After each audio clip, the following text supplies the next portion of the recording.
We'll do it live. We'll do it live. Oh, who cares? Hello, everyone. What is happening?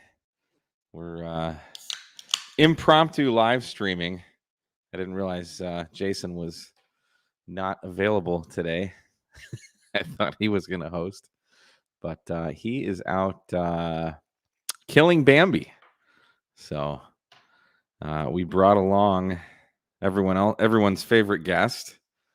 Let's see, how do I do this? Let's bring him on stream now. Earmuffs, everyone. Here he is. Snake Radio! What is up? Woohoo!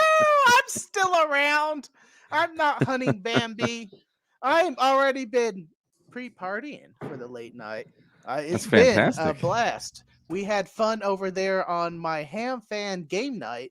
We were hanging out in Discord and also simulcastly streaming to Twitch. We had some hiccups in the middle, but we ended the night in Discord. We had a blast. But that is every other Friday on my Twitch channel. Watch my Twitter and I'll announce it for all the links. Yeah, it's on Twitch. I see. Because I think I'm having a crisis on identity in my channel, and I think the algorithm is having troubles with my channel because it might try to be putting me in the blog sphere. Because I've been doing some great and cool things for the channel, but I'm not really hitting radio-specific stuff. I'm going out and doing a lot of cool things, which has been awesome, and I've been love sharing it with y'all. But it's been kind of hard with the algorithm, and I'm really handsy right now. Can you tell? Which part? The handsy? How has it been? Well, I see you're handsy. How has it been with the algorithm and whatnot? I'm seeing dips in my numbers right now, and I don't think it's promoting me in the technology space. I might be putting in the blog sphere. I got a couple of comments that say, great blogs, this is a great, cool update in what you're doing and all. But once you hit that blog sphere, it's really hard to get out of it. So I need to, I think, focus more on doing some radios and builds and other cool satellite stuff. I don't know what a blog sphere means. What is that? Oh, it's just blogs. Getting the daily. Hey, guess what I'm doing today? I am going to go and visit place X and Y, and we're on the Route 66 road. Come check us out and see what adventures I go and discover. I probably should have filled up my cup more. I'm out of water. But as I mentioned, I already started pre-partying. This was new. Yes. Unopened. What is that, a fifth? Oh, this is a solid full bottle. 750 milliliters. Yeah, that's a fifth. Okay. Yes, that is. You can't polish that off in one evening? Oh, dude, I can. I just need to pace myself. Yeah. I don't need to be who was that on the stream 2 weeks ago over there on the Clubhouse that just it polished a half of it. Gone. His wife had to come in. Joe Brett. Yes, that was Brojet, yeah. Yeah. Oh, I think he did drink that whole fifth, didn't he? No, it was half of it, but still, that was a lot of whiskey. I think Beer Snack finished off a fifth of whiskey. Yeah. And he didn't even seem fazed. By the way, go back and watch that. I don't know what the episode name or number was. It was not this one, but last one.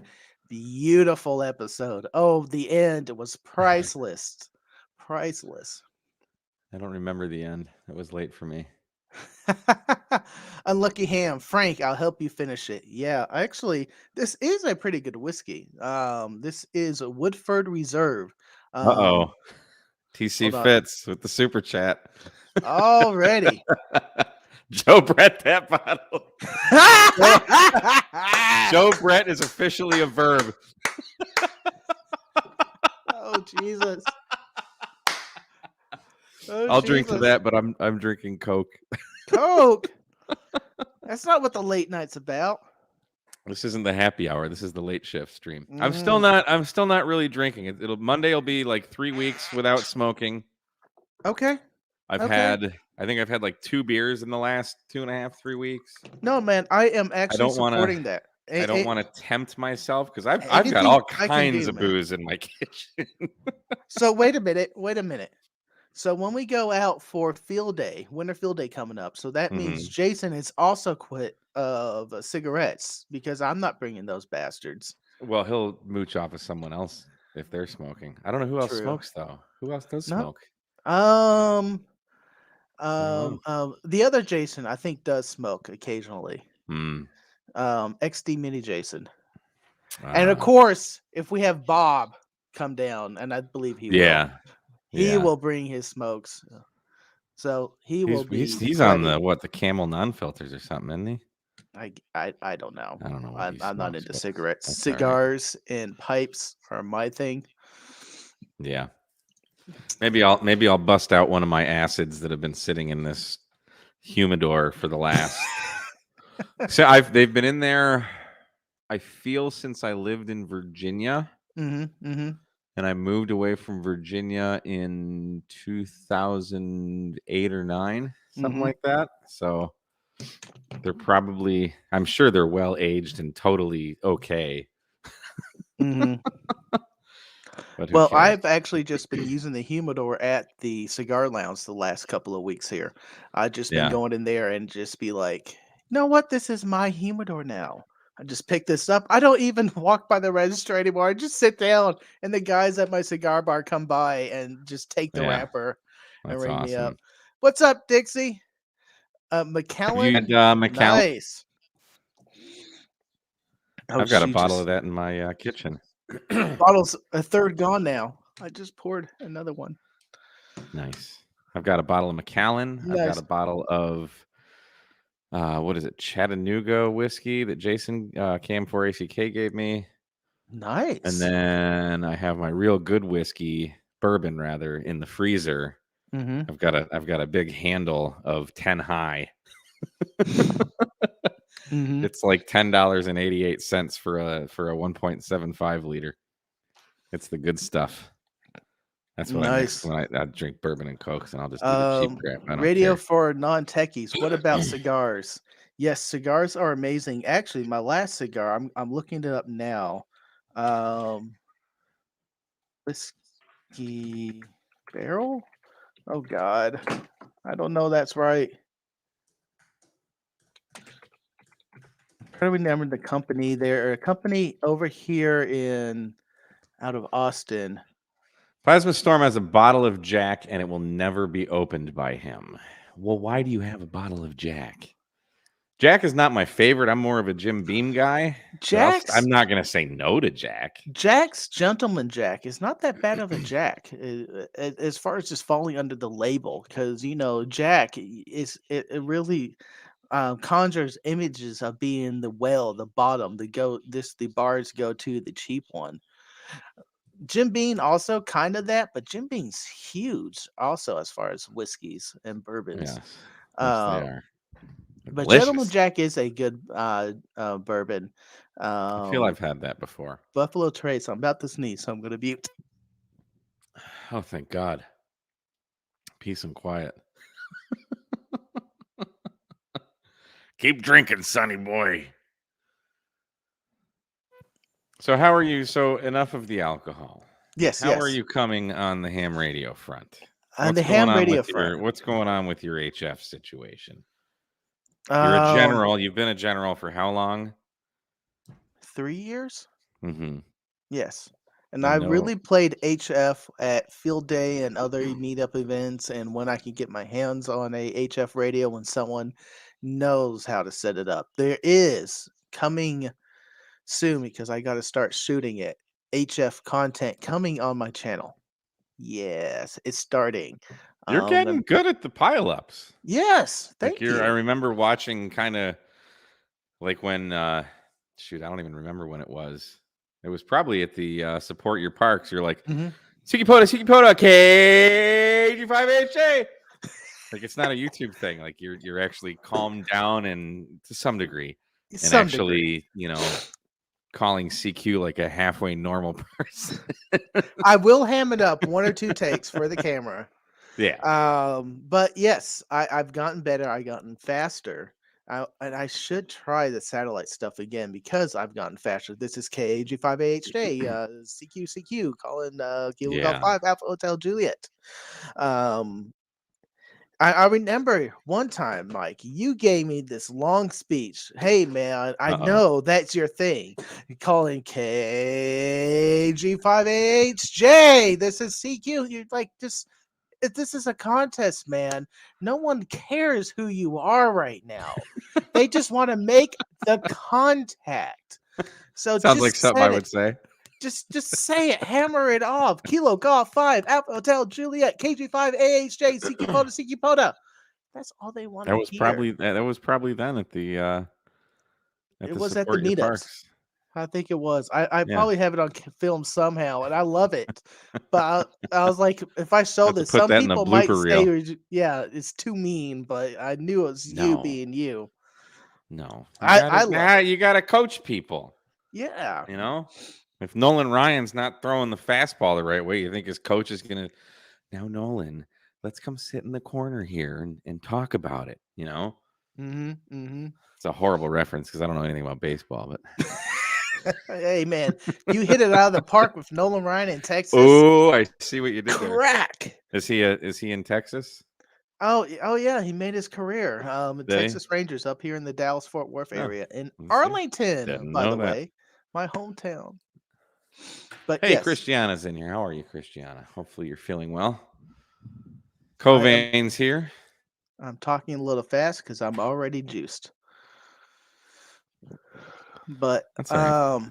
I've had this is my fourth Coke tonight, so I've got some I think I caffeine had in me. 5 already today. My office has the fridge full of Cokes. You open it up and it's just Oh, cans nice. of Cokes and Dr. Pepper and I need to go work there. Mountain Dew. That's great. Well, Hey man, that'd be a hell of they a gotta keep drive. you coder guys caffeinated.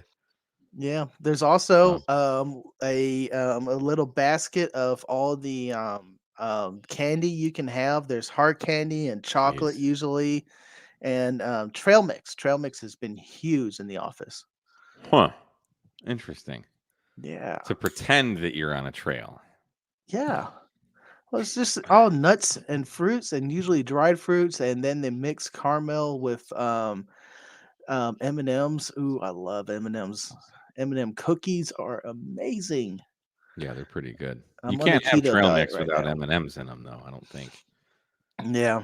But back to the radio stuff. Yes, HF content's coming down the pipe.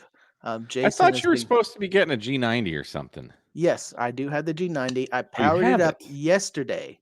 I I flipped through the see. bands, hit some of the buttons, and I Mm-hmm. watched a video or two on how to operate it. I have an Uh-huh. antenna I know a that's guy who's got a good video on the G90 on yeah. YouTube. Yeah. Any It's good? a stupid easy radio to use. Oh yeah. There's really no functions to it. It's on or off, Yeah. basically. I mean, you can Just adjust me messing with it the without reading any bandwidth of a the bit, but manuals or watching videos. It was on yeah. bands mode. That's all you need, right? What Huh. band you're going to be Pretty much, operating yeah. on, what mode you're going to be operating on, and just volume. It Boom. starts turning into a nightmare if you want to do digital with it. Then you got to Yeah. get the That will be coming down the there's a pipe. couple different ways to do it, but you either get the CE19 stupid audio USB interface thing, or Uh-huh. Julian's got a few videos on how to get that set up. A lot of guys are using this, and I actually bought one. I've never used it. It's a little like $7 Sabrent. It's just a USB sound card. I feel maybe audio Mhm. interface, something like that. It's just got Mhm. two like 3.5 millimeter jacks on it. Somehow there's a way to hook it up, and the kids are doing it with the Raspberry Pis these days. So, but Mhm. that's out of my wheelhouse. I don't really care about digital, and two, if I did, I'm just going to take one USB in my 705 and plug it into my computer and be on the air versus all the 90 different things you got to do with the G90. But Mhm. yes, as Joseph Collins says, the G90 is a great beginner radio. It Mhm. is. Yeah, It's more of an that's entry level. I know how to operate on the bands and the spectrum and things. I have not yet set up a radio from scratch for myself.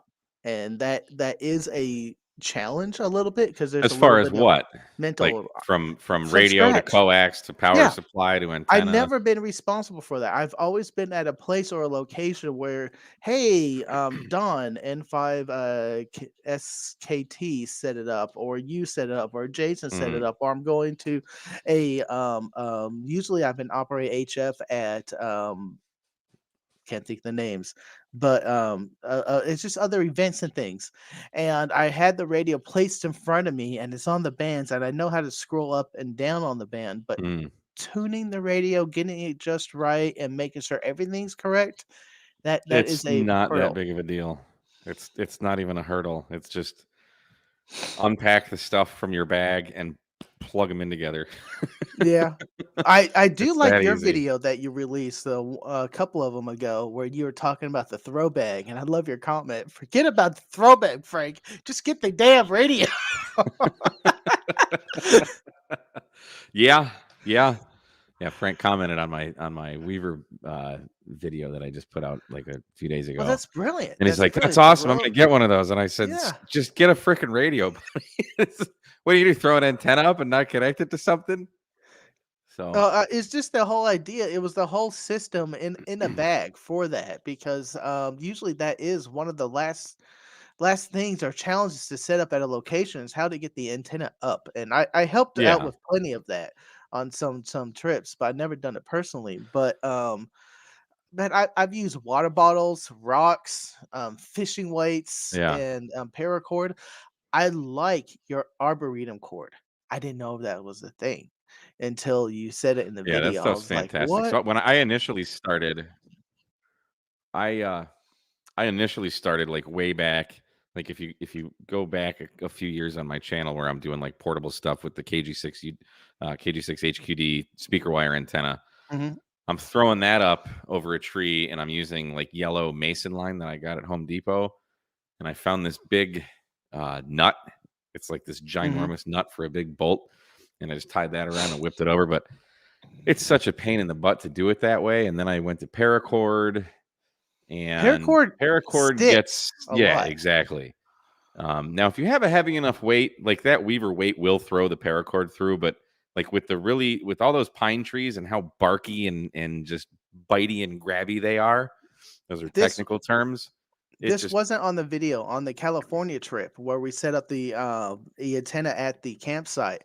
I spent 20 minutes doing this to the line, trying to get it down on the oh yeah, tree because it was oh so yeah, sticky on the paracord. It yeah. was ridiculous. That's what Shane and Hardy and Don were trying to do at the the October support your powers. I got it on camera. I just had to walk away. I was having too much fun laughing at him. But yeah, I mean that's what I did. But so really the setting up portable is really no different than setting up your station at home. You're gonna have the only variable is gonna be your antenna situation, and that's why I've always recommended having a wire antenna, whether it's a dipole or an NFET or a 9-to-1 or a 49-to-1 or whatever. Um, what's my favorite caliber? Huh. Pistol or rifle? That's a question. Um, Is that to the room or to you? oh, Dennis was just asking what my favorite caliber. But so I guess if it's a rifle, a 5.56. If it's a pistol, probably gonna have to go with my 9. I love my 45, but I have like small little freakishly girly small hands. And Oh, am I gonna let my my true my colors out? 45 is I've got a Glock 21, is it? I want to show it on camera here. Yes, Glock 21. I haven't talked And it's about kind of big guns for me. on stream before. Hang on, we're talking about ham radio. We'll get to guns. Okay. We'll get Okay. to the pew pews. Pew Um, pew. so really, and someone emailed me the other day asking Mhm, mhm. about if I would do a video on the checklist that I used when I went portable, and I responded, I'm like, well, it's gonna be a really short video because I don't use a checklist at all. I did Radio, initially. battery, Yeah, antenna. and my Check. response was that I mean I did initially I used the Notes app on my iPhone, and I had a bunch of stuff, but like when you do it like almost every day, um, DC fits for the 5.56 shack heaters. You don't need more than 5.56 for one of those. It is getting cold though. Yeah. Yeah. It's down to I got like my 40 hoodie something. on. I got new pants today. Ooh. Ooh, Dennis with the $9 super chat. Thanks, What buddy. wouldn't you already have a lot of winter clothes coming from Michigan? Yeah. Yeah. I still hate the cold. Like it's probably like 70, 72, 73 in my house, but it's like I was hiking today. It was like mid 60s was the high. Mm-hmm. This sucks. It's too cold. But anyway, so my answer to the guy was that there's really not a lot that you actually need to take portable. There's a bunch of crap you're going to take because you're like, "Oh, well, what if I need this? What if I need that?" The best advice I can give before you actually go portable, take your gear outside into your backyard or your front yard or wherever. Just go outside with it. And you'll see what you need.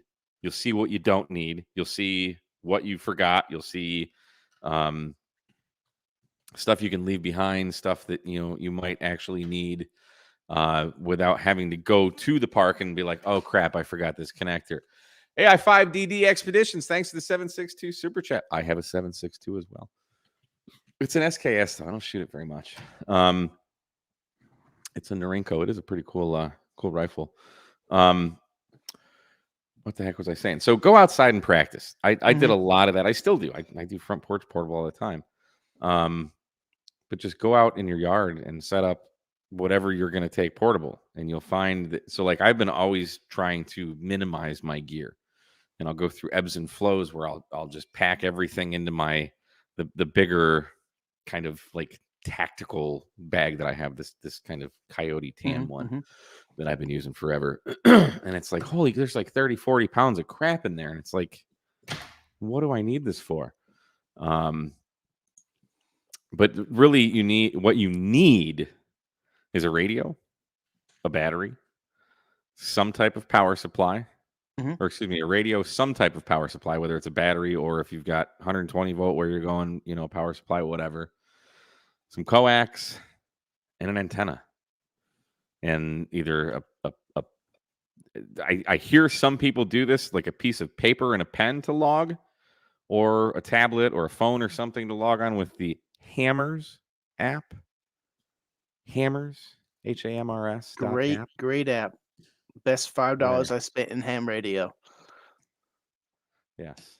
There's no, that's not a link, but whatever. Yes. So, and that's really it. Some way to support the antenna if it's going to be a wire antenna. So, I mean, what is that? 5 or 6 things. But what happens is you start, you get the fundamentals, as it were, and they're like, well, maybe I need this connector. Maybe I need a spare 100-foot run of coax, or maybe I need to bring a second radio or something, or it starts compounding, and it gets so out of control. That's why I love that Icon bag so much, because you can only put so much stuff in it. And literally, I have my 705, the Denko 7 amp hour battery, which I just discovered, Dennis. I'm really only getting about 5 amp hours out of it. I feel I got ripped off. I only use about an amp hour. So, I do need that Denko sticker to put on it, though. Maybe that's where the other 2 amp hours are.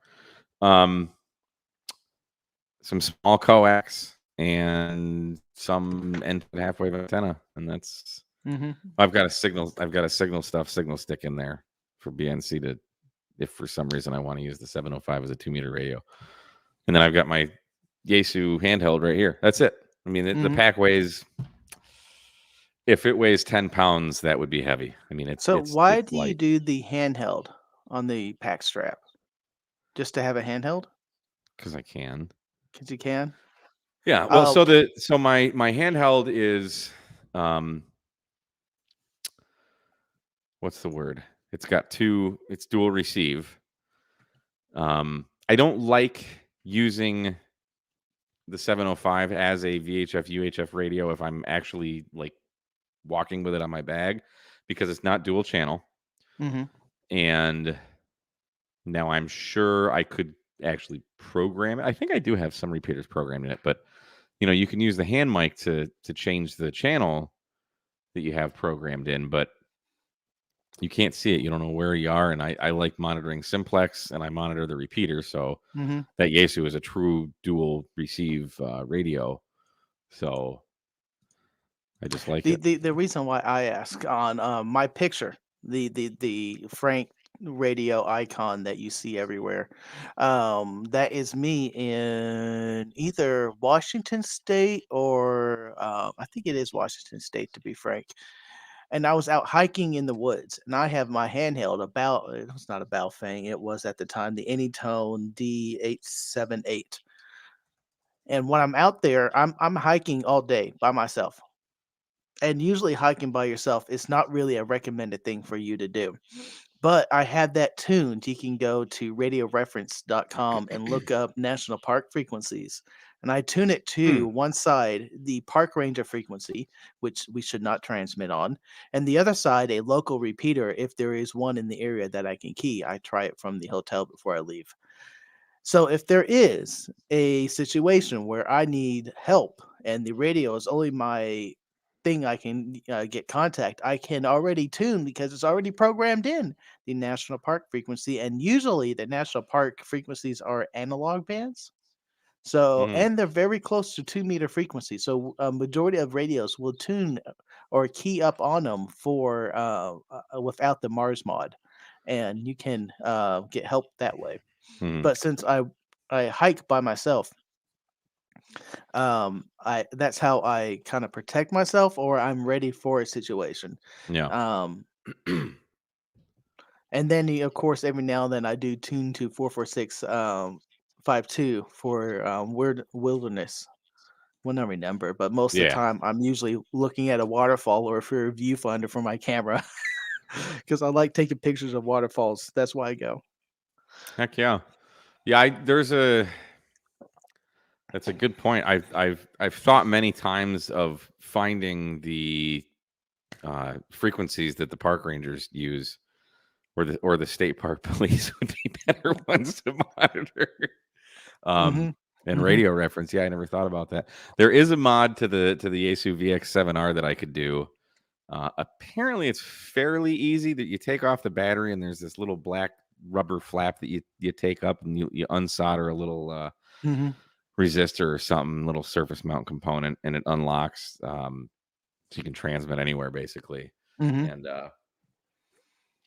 and I don't want to screw up that radio, and I know that I will do that because it's a very tiny component. I've watched a YouTube video on it. Is it So, like but super sensitive? this radio Mm-hmm. will transmit I think I anywhere. have that radio. This is the the FT4X. So I just got a couple GMRS radios yesterday, Yeah, I got that one, I think. and so I programmed in all of the, I call it FMRS because it's FRS and GMRS, but I programmed all 22 frequencies in here and set the offset for the repeaters and stuff. So totally illegal. But with this radio, you hold down a button and turn it on or something, and then you type Mhm. in this code that can be very easily found Interesting. on if you just Google like Yaesu FT4XR unlock code or something like that. Mhm. It's all over the place. So Ham Radio so Dude did a video on it too. I I am for knowledge. Knowing how to unlock your radios or unlocking your radios is a powerful thing and something that we as Ooh. amateur radio licenses have the ability to do. We can repair, maintain, and mod the radios as we see fit under our amateur radio license. Yeah. Only transmit and utilize those powers in emergency situations. Because if Hmm. you overutilize that, you're going to get us all in trouble, and we're going to lose that privilege. Technically. Technically. So K5YVOI says that I can unlock the VX7R in the menu. We're gonna need to fact check that. Mm-hmm. You're gonna need to email me or something on So how to do that, or just say it in the chat do because you I do don't care. radio mods on your channel? How do you feel about that? I'm kind of half and half right now because I'm Oh, I for don't free care. knowledge and knowing how It's to do things. so the way I see it. One of the reasons I love the Baofengs is because they are wide open. I mean, it's a double-edged sword, but in the case of an emergency, so I gave all of my Baofengs away and I only Yes. have one. Well, I have two now, but I don't like I have the UV9R, which I don't like at all. And then I have the GT5R that Radiodity has. That's like the spectrally pure one and is locked down. You cannot unlock that one. It will not transmit outside of the amateur bands. Mm-hmm. So, but that's the great thing about this Yaesu, that you can unlock this, and I did. Well, Baofeng got in Um, a lot of trouble because it wasn't a mod you Yeah. needed to do. It was just open. See, And I they got in trouble had with to that. reset mine, I feel. Sean Ide, are you still, thank you for the 4.99 super chat. Are you still running the Little Tar Heel? Yes. If so, how is it holding up?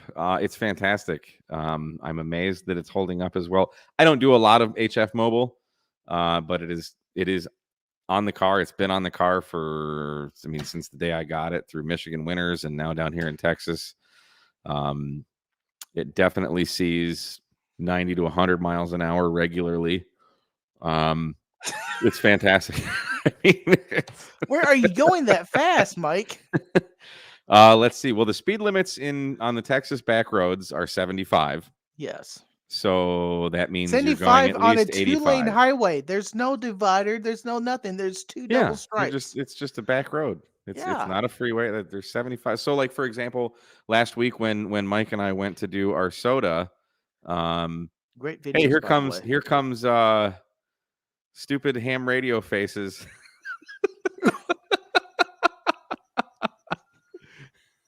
Let's get a few of those.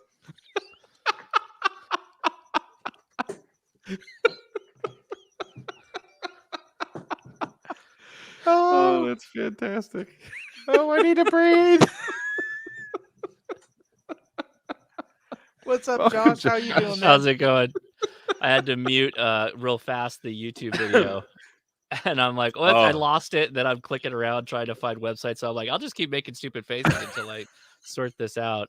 How's it Thank going, you. everybody? Oh, that's an awesome cup, man. That's amazing. It's my cat cup. Oh, I love that you said it. I haven't listened to your podcast in a Who couple can weeks, these but days? Those things are 5 Jeez. hours long. How do you Yeah, do they that, are. man? That's amazing. I don't know. I don't know. Dennis sends a 556 super chat for the thumbnail face. Thumbnails. Thank you. Yes.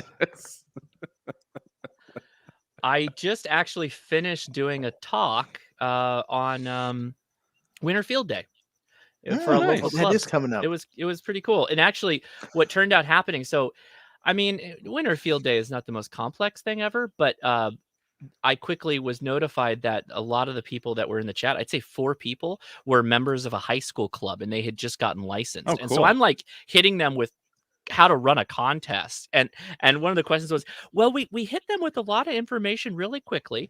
Can you take a couple of questions to like bring it back, to start them out a little bit? I was like, absolutely. So that was really cool. They asked questions that were beyond Winter Field Day, like, we have a small high school club, what sort of events should we do?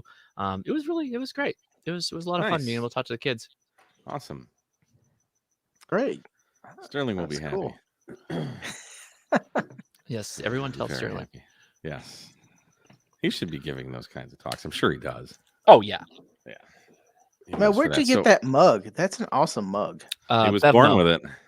Bevmo. Oh, that mug. Bevmo. What are you drinking, Josh? Peanut butter milk stout from Belching Beaver Brewery. Nice. That sounds like something I will not enjoy. Well, yeah. Stouts is also a Jason beer too. Hey, Kyle's here. What's up, buddy? I am drinking. Jessica says, "Look at all those cuties." I'm not wearing my Cat Cups shirt. I actually, the slides for my my show, the talk today was Winter Field Day California style, and it was my last year Winter Field Day activation. It was just on the beach. It was just the beach. Awesome. We should do that in Galveston. We need to do that. TC Fitz with the 1376 super chat. Josh, it's your turn to Joe Brett. Chug, buddy. I'm not gonna. I mean, I'll drink a little bit. Yeah, Joe. Nobody's I'm not going to feeling, chug a stout. Jeez, Why you not? monster. Haven't you ever done like an Irish car bomb or something? Oh yeah, but I mean, I mean that counts. Actually, okay. Well, this is. Aha! I did. Aha! I used to have sort of a record at a certain location for the fastest roll through of a certain number of Irish car bombs. The truths come Certain out. number, is that right? About 6 More or than so. one? Wow. Wow. 6? Respect. Like one after the next? I mean, it wasn't like a full. It was like Yeah. it was like a cat cup, if you will. Sure. Well, you're only filling it like halfway with Guinness, and then you drop the Jameson in there. Right. Exactly. That's the point. Yeah, but still, that's a lot of That's a lot in of 6 drink. and how fast? I mean, you brought it up. Under 2 minutes. Holy Now this was could a throw long down. time ago. A long time ago. I literally had it to where I was like, I was going down like, you know how to hold it, right? You know how you get the shot glass with your hand Yeah. and you pull the finger out, and I Yeah. just had them going like boom, boom, boom. Wow. This was before like we had cell phones with good cameras. Otherwise, I would have videotaped that for sure. Videotaped it. Yeah, I could have done that back Yeah, then. videotape it. Get the oh, dude, me and Scott from Ham Radio for Non-Techies went to this place last week, or when the hell did we go? What is today? Just on Monday we went. It's called Electronic Parts Outlet, and it's in downtown Houston, and they, I mean they have like every old electronic thing in the world, and they had the old video cassette recorder thing, like the Clark Griswold in European Vacation. Those. Like, sure, I'll erase it, honey. Yeah. I'll erase it, honey. It wasn't delete back then. It was erase. That's right. Mm-hmm. Did you guys never made it to Mendelssohn's, did you?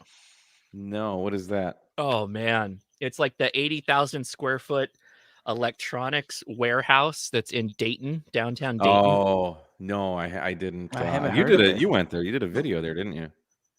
Yeah. Yeah. They It closed was down, though, didn't they? it was awesome. Yeah, Kyle knows. I'm Yeah, sure Kyle Kyle's been there just multiple throws times. it out there. Yeah. So it basically is. I mean, they've got like resistors, an old ham radio. They had like a couple old ICOM HTs that were way overpriced. They wanted, I forget what model it was, but it was. I mean, they looked pretty. They looked new, just like new old stock. Mhm. But they wanted like $75 or $80 for them. I'm like, yeah, no. Like they were so old. So when's the last time a radio, an HT was produced that had a BNC on it? That's when they were made. There's still a BNC. There is still a radio out with a BNC. Really? Yeah, I think it might actually be an ICOM. Huh. ICOM or Kenwood. I don't know. Still made. It's an expensive one. Yeah, this wasn't an expensive one. It was kind of like the FT60, but an ICOM kind of like that's kind of what it reminded me of. So I saw you rocking that. You run that FT4. FT4. That Yaesu you held up, is that an FT4? Oh, geez, yes, that one. I'm like, Isn't that a cool size for a radio? I appreciate it. It's kind of a Baofeng. It kind of is, right? It's kind of a similar size to a Baofeng. It's actually smaller than a Baofeng. Is it really? Yes. Yes. Hang on. How many Baofengs is it? Yeah, I want to see that. I want to see. So, by the way, a lot of people there've been takedown videos and pictures, blog posts done where it's like this is a lot of Baofeng parts in here. Yeah, you might need to go. Oh yeah, okay, but now give me the side shot. Oh, you want the side shot now? Yeah. You like it a side shot? Yeah, give me that. It's a little fatter. It's they're about the same in terms of here. That's probably. It's. I mean, it's almost the same freaking size. Yeah. It's a little bit. Oh wait, that's the Baofeng. That's the Yaesu. So the Yaesu is probably just a touch fatter, not by much, but the height, the Yaesu is. I mean, it's. I mean, 3/8 of an inch shorter. Yeah, there you are. See. it was what is it? Not much. W6 RIP Kevin. That's what he runs. He just gets a couple of them because he's doing SAR stuff, and he's like, Yeah. if I break it, I break it. Does that have two? You can listen to two frequencies at once. If I'm not wrong, the Sort dual of. watches. was only one. Sort of. So you can. Here, I'll demonstrate here. So if you push, hang on. That's the only downside of this radio is that it doesn't have a dual watch. It's kind of a. So you favorite push channel. the function button here, and you see that little icon that came up, and then you can push the VFO memory, and then you see that DW. Now it's on dual watch. So like every 5 seconds, it goes back to whatever memory channel you had there. So it'll check it out. What? The DW actually stands for Darkwing Duck. I just want everybody to know that's the. Okay. Good to know. Good to know. Pull. Great pull there, Josh. I was not a fan of Darkwing Duck. I wasn't either because he was always like an incompetent fool. Yeah. But then there's like one episode where he actually like takes out the Insidious 6 like by himself. Just actually starts kicking everybody's butt. And I'm like, why couldn't you do this like a couple of times in the show? Like, why was it this one episode where you decided to get cool all of a sudden? I don't know. I didn't watch that many episodes to know. I'd say about 7/8 fangs. Yeah. So Baofeng is an official measurement. Right. It's also a form of currency in the hellscape apocalypse of the future. There will be only Baofeng for currency. Yeah. Does this Baofeng make my butt look fat? What? Yes, it does. You need to put 2 in your back pockets to balance it out. Somebody said something. Somebody had a question that was related that I think only Josh will know. Mel, Kilo Charlie 2, Foxtrot Kilo Whiskey. Mike, what do you think about the X105? I suspect he's asking. Well, are you asking about this? Was it the 6100 or the 5105? What are you asking? You wanna? Can you give me the full screen? We can full screen it there, buddy. The floor is yours. And let's get the stupid ham face first.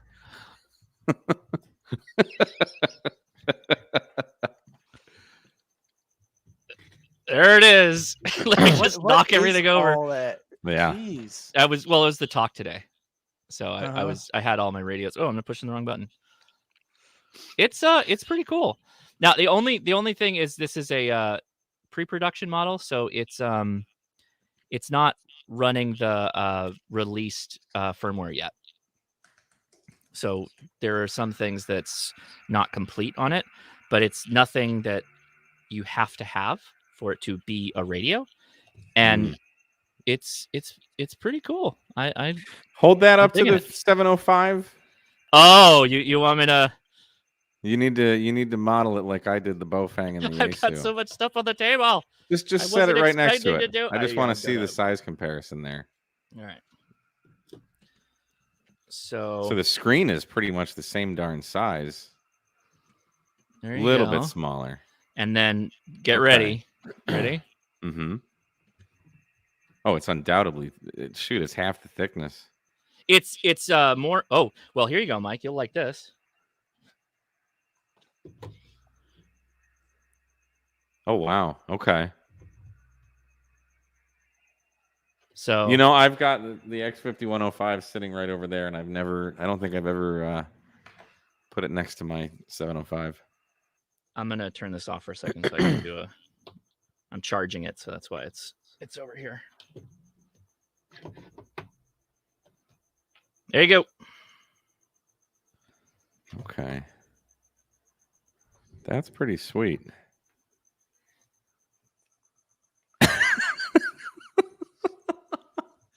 And you were telling me the other day that it's actually pretty decent so far. So the things, all the radio things that I can use on it, the noise reduction, is very good. Very good. You heard it, right? Yeah, that's what you really sent good. me, yeah. Hey, that view looks way better. Nick Smith says, how many cords for digital? Well, the promise is one cord. One USB-C cord. So, that's one of the things we're sorting out right now. that it's most of the way there, and I think they'll get there. I'm just waiting for that firmware. So are they having you beta test it right now? I mean, the thing's already out. They're shipping them, I believe. Yes. Yeah. I don't know. The answer is I don't know. Maybe it was just pre-orders. It's pre-orders right now. Yeah, it's pre-orders. Okay. Yeah. Hammer for non-techies, how's the battery life? Don't know yet because I haven't had the full charge cycle on it. So I've got to charge it all the way up, and then I'm going to do a test. How about no cable? No, Dennis, it's not, unfortunately. What's no cable? Uber back Geek to the says it's 705 broken like the GSOC. I would hope that No, they all. As someone who came down hard on the GSOC, it Yeah. is not that at all. We kind of all did. Like, we all did videos on them around the same time, and we all kind of said the same thing. Like, these are all the problems, and then we never made another video about it ever again.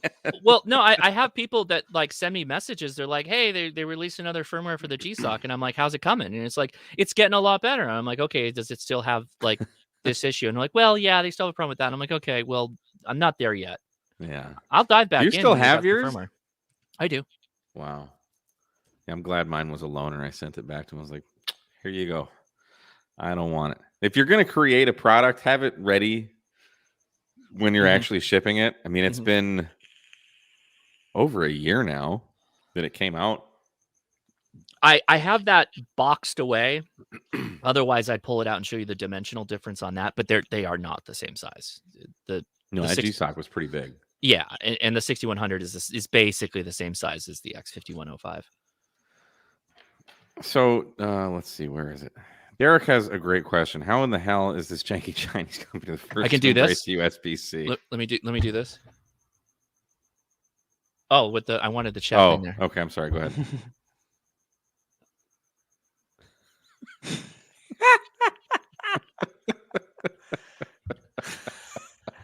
You just memed yourself again. Yeah.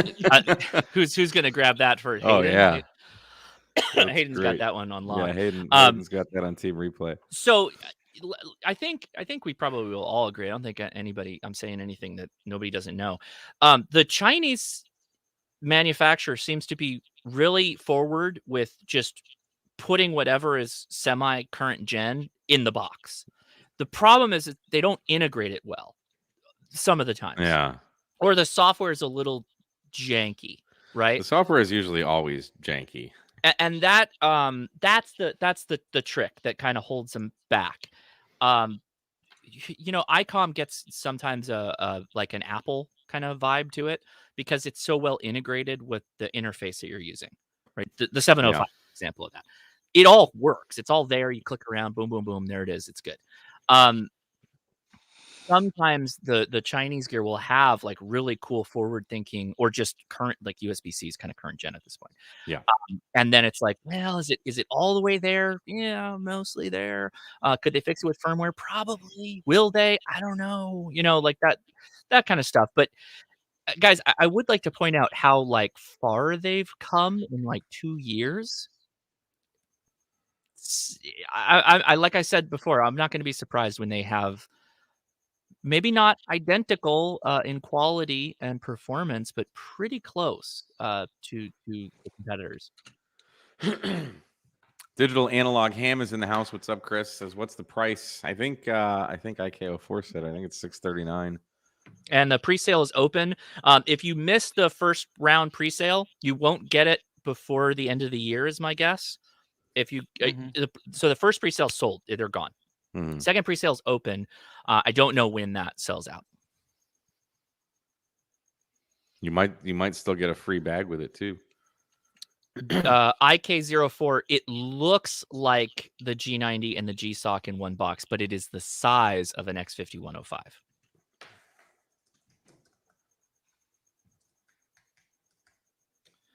Yeah, that is a nice looking radio. Like I like the way the GSOC looks. It just sucked. It didn't work. So to take the GSOC and the X5105 and make them have babies hang on, let me give a better visualization. Make That's- them have babies. That's right. It's like that. No, I think you had it right the There. first time. Or they could do- They're turned. Yeah, they're. Oh Yeah. my goodness. This is- Oh, monetization gone. as much as I love you all and Mike and everything, I am putting a video together that covers many of the questions that's coming out. Like, Yes. what's the weight? What's the actual size comparison against other radios? Is it a G-Sock in a box? All that stuff. So all your questions will be answered, I promise. Yes, and we are eagerly looking forward to that video.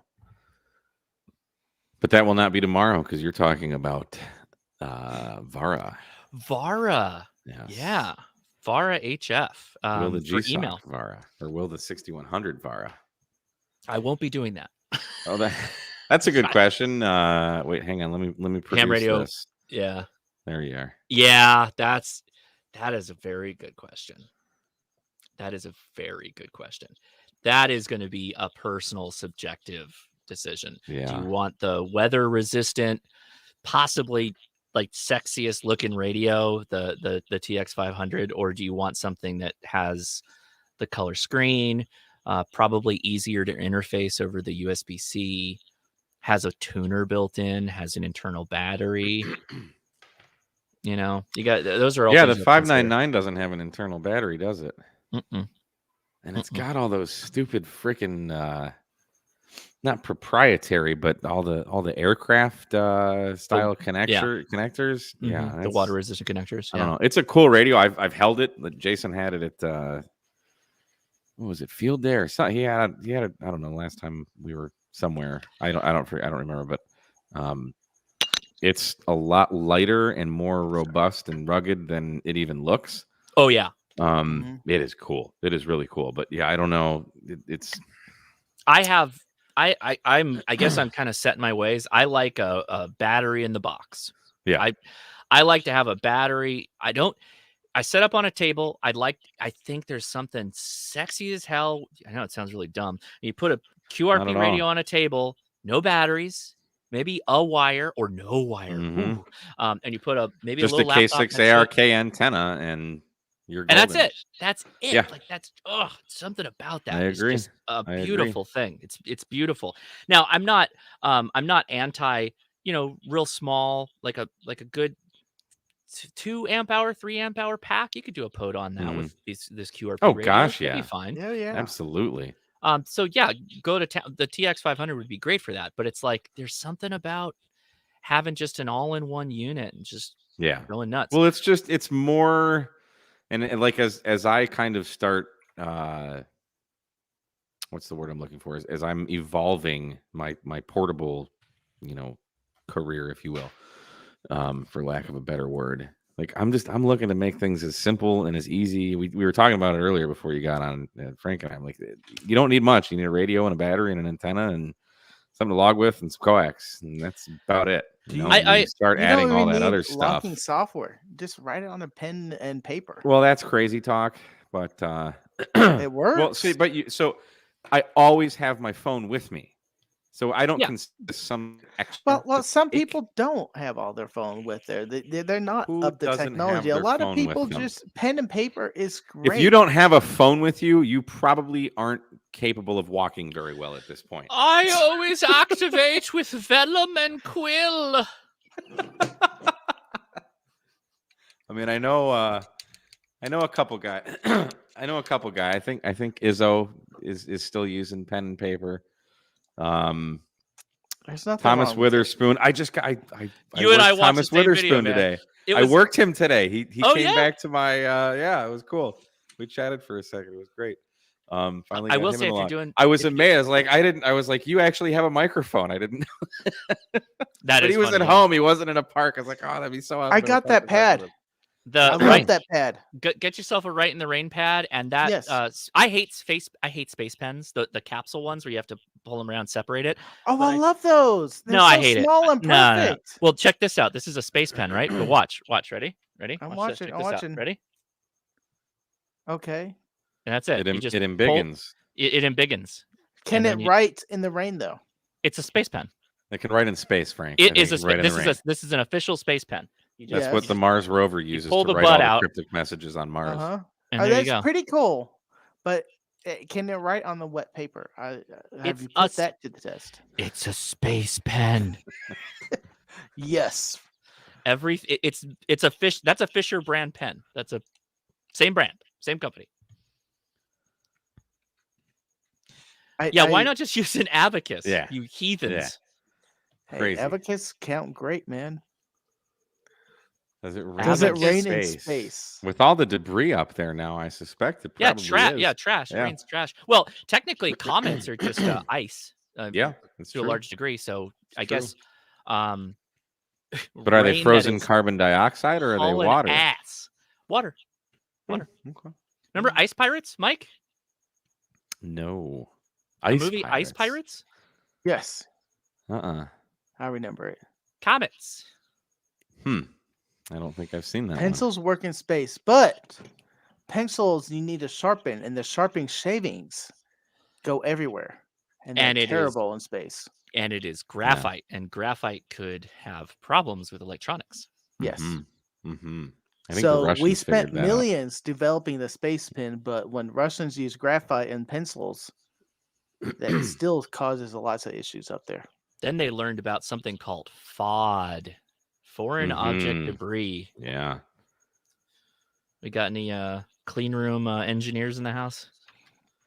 I know of them. Wave at me with your bunny suit on. I want to go through that room that blows you off. Oh, that would be fun. Sterilizes Wait, it does what now? It does It what? blows you I off. just came from Yeah. Quiplash and playing Jackbox party games. My Oh, mind's get your already mind gone. out! Like when gone. Destin from Smarter Every Day goes to NASA and looks at all the moon NASA. rocks. NASA. Yeah, NASA. That's how Ricky pronounces it. You know, You guys watch I can Trailer meet Park Boys? Justin. Come on. Trailer Park Boys is on TikTok now, and it is Are they really? hilarious. It is I hilarious. have to follow them. I was kind of secretly hoping he would show up to Huntsville. Yeah, that would have been amazing. I would have been totally fanboy. If you want to see Frank fanboy, it's meet him and be like, "Hi, how's it going?" Yeah, so he went to wherever they store all the moon rocks from like the first missions and like everything that came back, and he had to put on this whole white suit, and they went through this room that like blows you. Yeah. You can't say it without sounding dirty. It blows you off with something. I don't know. I believe decontaminates you of particles by blowing the Air fast Force air over is you using laminar flow. I believe Probably he said that. Yes. I hate going into those rooms because I got to do this whole I got to wear a thing over my face. It's just because my beard hair. There's your next thumbnail. It's such a pain. It is such a pain with the beard net. Yeah, the gowning, degown process is very pronounced. There's a process to the whole thing.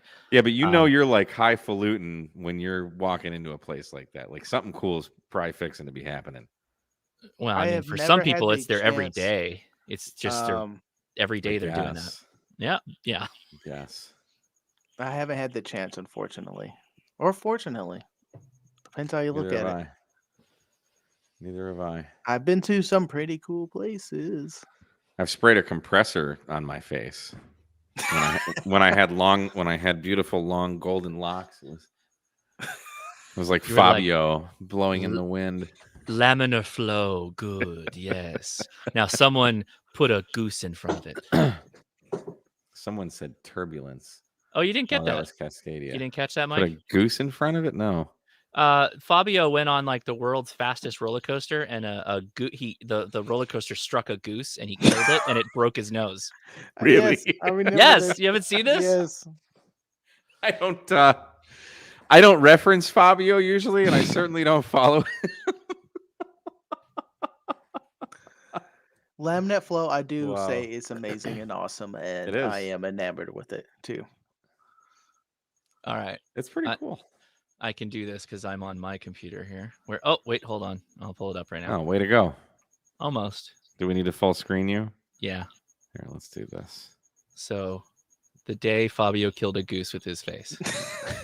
And we're about to be taken down. Nice been knowing y'all. Oh, it's an article. Okay. Yeah. Look at there's literally blood all over the women around him. Yes. Wow. His blood. Wait, did it actually And they're hit all him in still the enamored. face? Yes. Or Yes. Yes. wow, Yes. that's awesome. So is that his blood, or is that goose blood, or a mixture? Well, it broke his perhaps? nose. Yeah. Oh yeah. I'm Okay. guessing. Yeah, he's- I'm guessing it was. It's both. I'm gonna go with both. Oh man. Derek says, Uh, to be fair, To be fair. his nose fared better than the bird. Yes, that's true. That's funny. Yeah, I thought everybody knew about the Fabio. No, But- no, I don't care about Fabio. All right, Wild. I Kids did Radio just Radio. buy I laughed. Put a bird on it. Went too far. put a bird on it.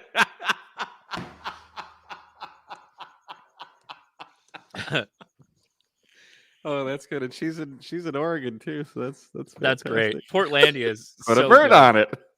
So funny. Oh, that show's great. There was a show that Fred Armisen did. I just found it. They only did one season though. It was called Forever. It was on Amazon. It was a pretty cool show, but then they didn't do any more. I don't know if it was only meant as a one season show or what, but The That's pretty other cool. example of the ridiculous bird violence that Joseph Collins mentioned reminds me when Randy Johnston hit the bird while pitching. He threw a fastball and the bird, he hit a bird. Bird exploded. Very similar to when Gary Delabate threw out the first pitch.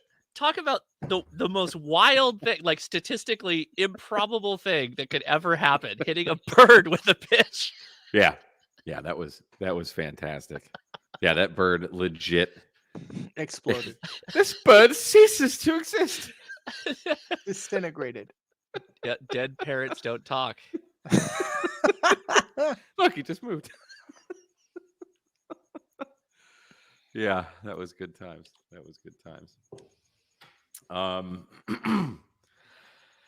Whew. My stomach hurts from laughing. I got POTA Kenny in the morning. Oh, you're doing POTA tomorrow? Oh no, I'm reading Scott's. Oh. He says I got POTA Kenny. I think he's doing POTA in the morning. That's good. Hopefully the band's waking back up. Like the flux was like 84 or something today, which is high for what I know in my whole ham radio adventures. What do you mean by flux? The what Did the they sun notice is floor? doing. Solar flux No, index. the solar The solar flux. flux. SFI. Okay. Yeah. So, and it's been over 100 lately, which is Mhm. fantastic. I mean, it's usually been in like the 70s for most of my time as a ham. So I'm getting spoiled these last couple months doing QRP on like 15 and 17 meters and stuff and making contacts. It was a little slow going today, so hopefully it's better tomorrow. But that's all we can do is hope. Yeah, I'm on 40's kind of wackadoo right now. 40 has sucked for me lately. Like I have not, other than when I was in Alabama, that was the only time that 40 was open. It was pretty crappy. But there were a it's kinda couple odd. stations on, but not much today at all. What's going on with my ears? Why can I not hear myself? Okay, there we are. Nice. Derek is stuck in temporary housing in a new state with no place for radio. We'll go outside. Yeah, that's what you're stuck That's with. what we do. Grab a G90 and run in the woods.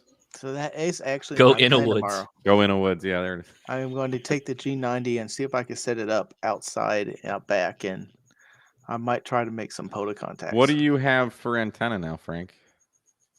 I will tell you later. Oh, I think I might know what you have. Yeah, Is it by some ham? by some hand. Yep. Yes, I know what you have. What radio do you have, Frank? I have the G90. It is on a extended loan from a good friend. I think we can all put two and two together. And I'm looking forward to taking it out there and activating my first POTA all by myself. I haven't done that yet. Nice. So You'll kick butt. I've done other POTAs where other operators have set up the radios, and I just jumped on them, and I know how to operate and scroll up and down the bands of my Mhm. privileges and everything.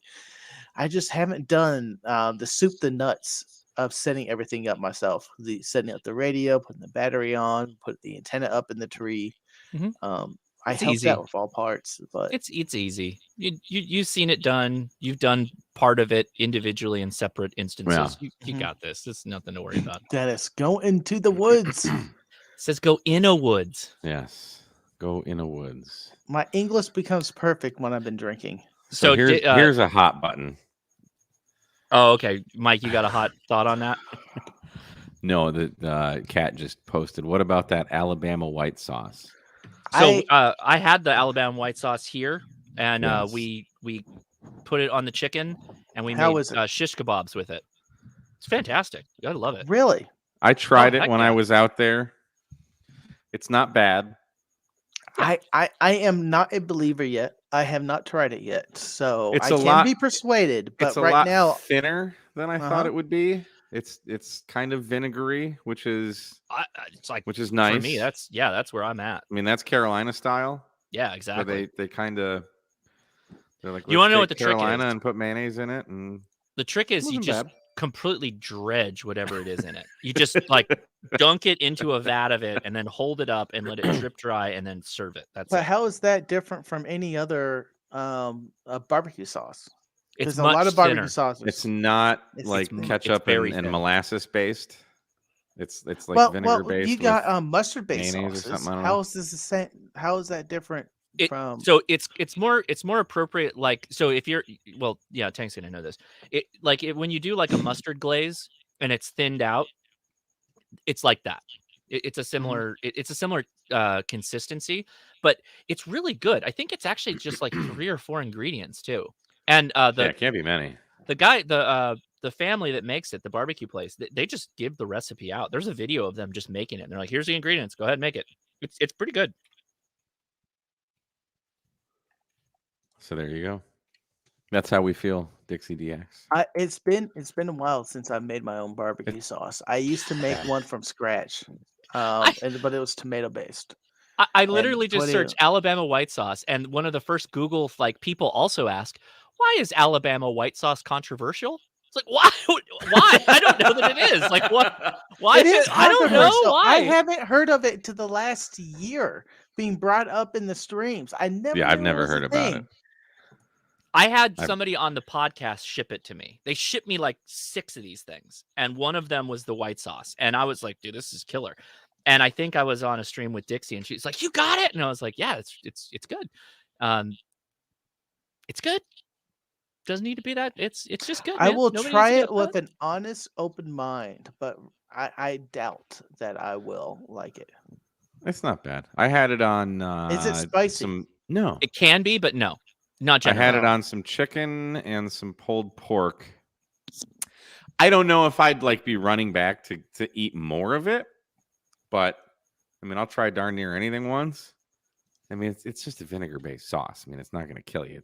It sounds disgusting, a white barbecue sauce, but it's That's not why that I'm bad. so much on the fence. I've tried mustard sauces, and mustard sauces are good, but I'm not a fan of Have mustard. you had Carolina barbecue? It has with the no mustard in it. vinegar-based sauce. I have vinegar-based sauces, and they're okay. It's pretty much like that, except it's white, and it's not as vinegary. It has no mustard in it, Frank. Yeah. So If so it Mike, had you know mustard, my it wouldn't be beans. white. I make a barbecue sauce that spicy level or more. Yeah, that's ridiculous. I could You do what now? Wait, what? I can make a barbecue sauce harder than my beans. Okay. Like it Do you- is. But there comes a amazing. point where it's not enjoyable. It's so hot. No, it comes a point where you need to get your tolerance up so you can enjoy I it. like hot stuff. What I peppers am, do you use, some Frank? some would say I am hot stuff. I take these glasses off. Look at that. Whoa. We're lucky we're in put, ham. put it back on. Oh my god. We're Oh lucky my we're God. in ham radio, because if this was any other hobby, gentlemen. the girls they'd be coming through the computer I right can't now. even Mhm. see you. right Notice now. how my Like room ring, is still like the empty. ring. I see Like you. the ring. There'd be chicks coming through the monitor. I got to put the glasses on because it makes me look more like a nerd. I need to get So it's contacts. like again. Superman. He looks like a nerd with the glasses. I take him off. Who am I? Totally different. Now I'm K at MRD. K Oh my murder. God. I Now can't I'm read Mike. a thing on my It's like I monitor. Now I'm never looked at K-murder. your eyes before, and I'm Right. just drawn into the Well, the deep lens pools is of tint blue. in the sunlight too, so it's a little different. But What peppers do you use, Frank, in your sauce? Habaneros and jalapenos. Oh, okay, that's not too spicy. No, but it's just some people with a weak constitution. I think that's like everybody east of the Mississippi. I'm laughing at Cascadia's. What did she say? She said, "Whoa, I was just overcome by some strong force." I think when I took my glasses off.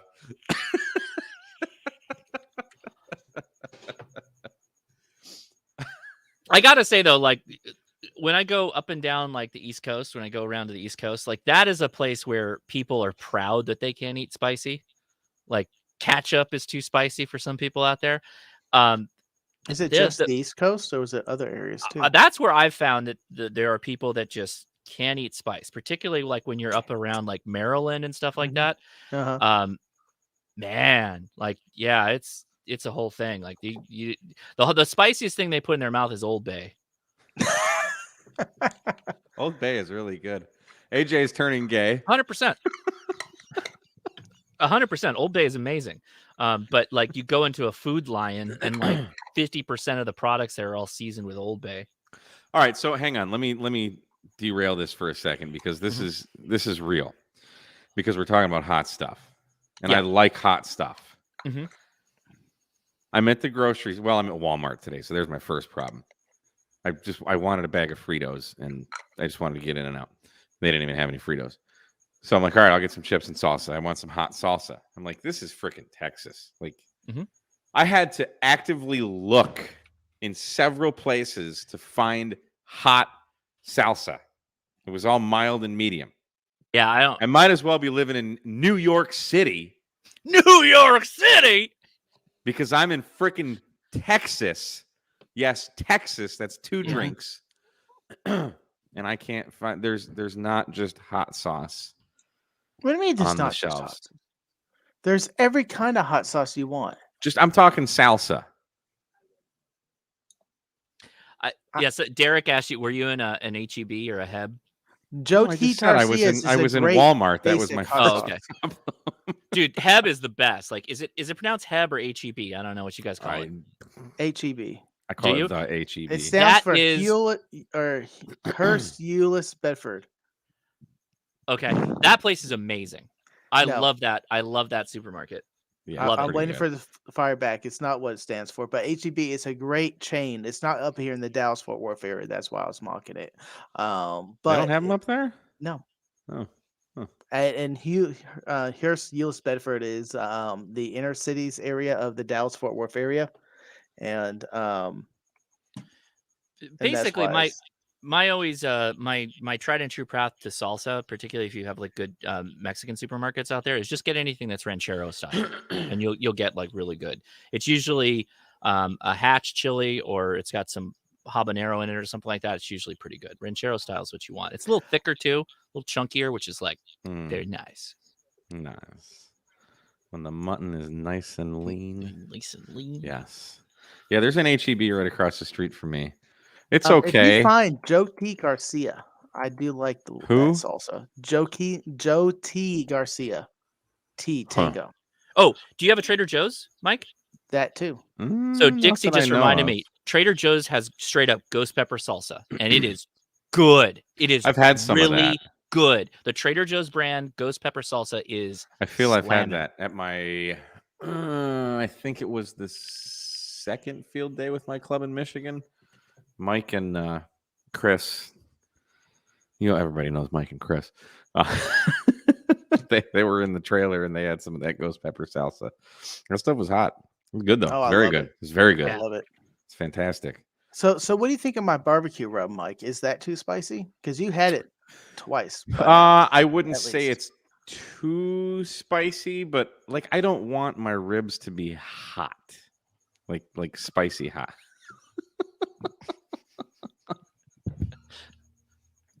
Wanted to see if I could do that. Oh my god, look at that. Where did that come from?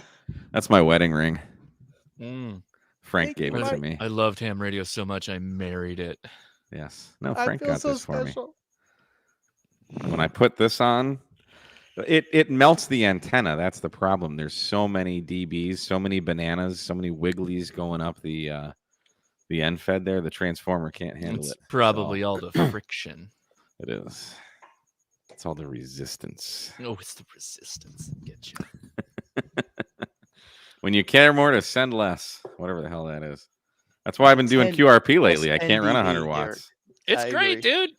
I mean, I arguably, like, I will say POTA's a little bit harder in California, I think, particularly Southern California, because Yeah. it's all, we're in the corner, right? And we're just blasting that way. So even QRP here it's still usable. You just really, I mean, you always say it, Mike. It's all about the antenna. It is. It's all about your antenna. It's all about the placement. That's it. We sometimes make it look stupid. I mean, Mike, your video where you just like took the wire on the pole and just threw the pole into the tree, just pushed it over. It looks so simple, but it's placed in a way that like will be effective. I don't know that you mentioned that. If you mentioned like how the alignment was, is it facing north south or whatever? It But doesn't like, matter. yeah, it does a little Not bit. really. Not really. It doesn't. Not for me anyway. My radiation pattern, no matter whether the antennas kind of facing north, south, or east and west, I still can blanket the East Coast, and then as you get like west of the Mississippi, it gets more sparse. Yeah. So it doesn't really matter. I mean, like, yes, if you wanted to measure it on some scale, the wigglies are going to go more in one direction than the other. But like, that's what my radiation pattern looks like every single time I go out. So Yeah, every I time. mean, there's take. I agree with Mike 100% that if you're gonna go do POTA and you want to be successful at it, you owe yourself literally a weekend where you just set it up at home and you try to get it away from things, structures with metal and electronics in it. Get it all set up, make some contacts. Just play radio at home. It doesn't you don't want to be futzing when you get out into the field. So I totally support what you said. That's That's 100% good correct. device. And actually, that's It what I'm really is. planning this weekend. I am going to set up and try to hunt POTAs Mhm. and sit in my backyard and get it up and understand what's going on and tweak the things. Because if you need something, you already got it all. You're at your own house. It's in the backyard. Kyle's comment. You got to read that one, Mike. Ah! Oh wow! I just read it.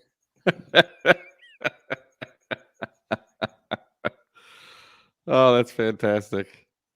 I don't know where their hand is. I can't get it right. What's wrong with me? I don't know I what to do with totally your agree hands. with that. Before the big game, yes, but setting up and practicing and just understanding your equipment, know what you need, because the worst thing is getting out there and realizing you're missing a $2 adapter. Yeah, I did that Oh, once. yeah. Raise your hand if you've done that. Where's the adapter? And it totally failed the whole plans for the whole day. Yep. I had, well, no, I've had an adapter go bad on me, and I always have an extra BNC adapter, even if I'm not even bringing a BNC like PL259 to BNC connector. I still have one in my bag, just in case. Always. But I am a big advocate of you have a bag for that job, you fill it with the things that go in that bag, and then that's it. That's its bag. They never the two things shall be separated. That is its job. It does that job. That's it.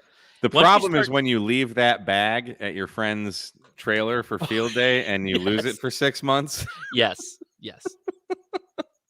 That sucks. Are you talking from experience? I may or may not be.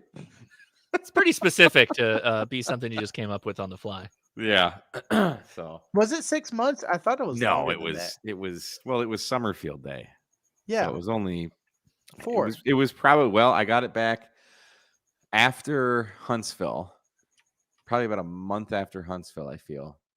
So when was field day? July, June. So it's probably about 4 months, maybe something like that. Oh, that's not a Okay. bad idea too. Is to have multiple runs of coax. That's something I don't do because I coax can do. start getting heavy. I got two Yeah. runs of coax.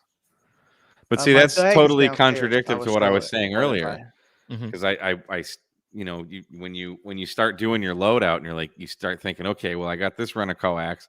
Well, what if something happens? Then I need another run of coax. And so that's kind of why, I mean, I guess you might have to do that to begin with until you kind of develop your operating style. And I pretty much know, like, if I'm going to take this antenna, I'm going to use this length of coax. If I'm going to take this antenna, I might need a longer one. With a dipole, you definitely need twice the amount of coax you think you're going to need. If it's a ground mounted vertical, 25, 30, 50 feet is plenty. On a end-fed half wave, the ones that you have there, where would you put your coax? Is that closest to the ground or the ones up in the tree? You mean the feed point? Yes. I put the feed point towards the ground and then I run the antenna, the wire up. I've done it both ways. It doesn't seem to matter either way. The only antenna that I do that all the time is the Chameleon LEFS, because that's what the instructions say to do, is put the feed point Sloper up in the proper air. sloper, yeah. But every single other end fed, I mean, I have it. I mean, it's probably head height at most, where the transformer is, and then I run the wire up. Because if you put the transformer all the way up at the top, you got a couple things working against you, unless you're using a tree to support or a pretty robust telescopic mast. You've got the weight of the transformer, and you have the weight of all that coax going up that's going to bend your mast considerably. Not saying you can't do it, you absolutely can, but it's just more stuff to fuss with. And I don't like fussing with stuff. I just want to get on the air. So if you're the transformers low and just held by a doingy or something, and the only thing, and a telescopic mast is still going to bend just with the weight of the wire. Like when I did that video with when I'm putting the DX Commander Expedition in the tree, that's with the Pactena antenna with 26 gauge wire. And that mast is still bending like this. And there's still, I mean, that wire isn't even fully tensioned. Like it's drooping. It's just that little bit of weight on the top sections of those masts is going to make it bend over. So imagine actually having a transformer and coax and everything up there. I've done it, when I do like a dipole, which has been a long time since I've run a dipole portable, but like the Pactena dipole, even with that 43-foot MFJ mast that I have, it's pretty robust. It still wants to bend over. So, well, we were talking spicy, so I pulled out the spooky unicorn. This probably won't focus very well. Oh yeah, and nice, and also green screen spooky unicorn with ghost peppers. It's like a ghost. We can see. This is a spicy guava milkshake IPA. Send it. How much crap are you trying to put in a beer? All the crap. Spicy guava milkshake IPA. It's legit. That's like hot. every bullet point right now. Mine is chocolate and coffee. It's legit spicy. It's like actually spicy. Love IPAs. I don't want a spicy IPA. I don't want to drink spicy. Even I don't like Bloody Marys either. But I will actually agree with you, Mike. No, they're gross. You don't drink Bloody Marys? No. I've had like one good Bloody Mary in my life. This is like tomato juice is gross to me. I don't like tomato soup. I like tomatoes. I like, pasta and stuff, but no, I don't want to drink tomato juice. It's gross. 45 Auto. Remember when beer was beer flavored? I mean, that brings back memories of Dennis Leary. Yeah, that's spicy. No Cure for Cancer, I think it was. He was talking about that. That's when he's smoking through the whole thing, right? Yeah. It's crazy. It's like, a friend of mine walking to a bar, pull up to the bar, say, give us a couple Budweiser. Bartender says, well, I can't do that. Well, why not? I said, well, this isn't actually a bar. Okay, well, what is it? This is a microbrewery. Oh, really, asshole? Why don't you go up in the back and microbrew me up a batch of effing Budweiser? This was back in the 90s that he came out with that. When microbreweries were gosh, they were called microbreweries. Now it's like craft beer. I don't really think the Well, term no, you can still microbrewery is call used them too much. microbreweries. Yeah, you can, but I Google microbreweries when I'm looking up a nice little craft beer area that I'm not used to that area. I feel there's probably just as many craft beer places as there are like regular places now. I just found out there's a restaurant actually in my neighborhood called Potato Shack. Like they specialize in baked potatoes. That's their thing. So they Oh. you get a baked Mhm. potato. I just went there over the weekend. It's fantastic. First time I've been there. And like take a baked Specialize in potato. baked potato. Yeah, but like so like it sounds like who the hell would want Man, I'm really hungry. What do you guys want? I'd go for a baked potato. But they take a baked potato and they load it with all kinds of crap. So there's like, I don't know, 20 different Oh my goodness. styles you can get. So like I got the barbecue ones that had like barbecued beef on it and cheese and chives and all kinds of stuff. It was freaking amazing. And then we had some alligator bites. Those were really good. And like I was looking on Google Maps at all the pictures that people have put, and the place looks fantastic. I do miss a baked potato with chopped beef on top or chicken. Yeah. I love that. That's what it college. is. That's what it is. Well, this is a Can't college have the town, baked so- potato right and it's now. like $10. I was so full. Yeah.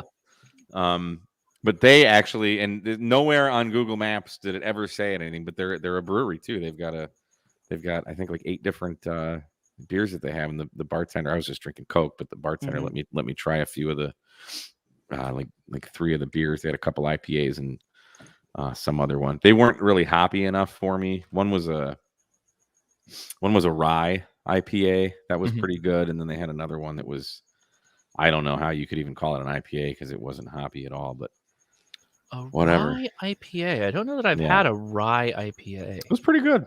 Yeah? It's still not very hoppy. Like I like the really aromatic, citrusy IPAs. Like I want to taste like Yes. grapefruit and stuff like that.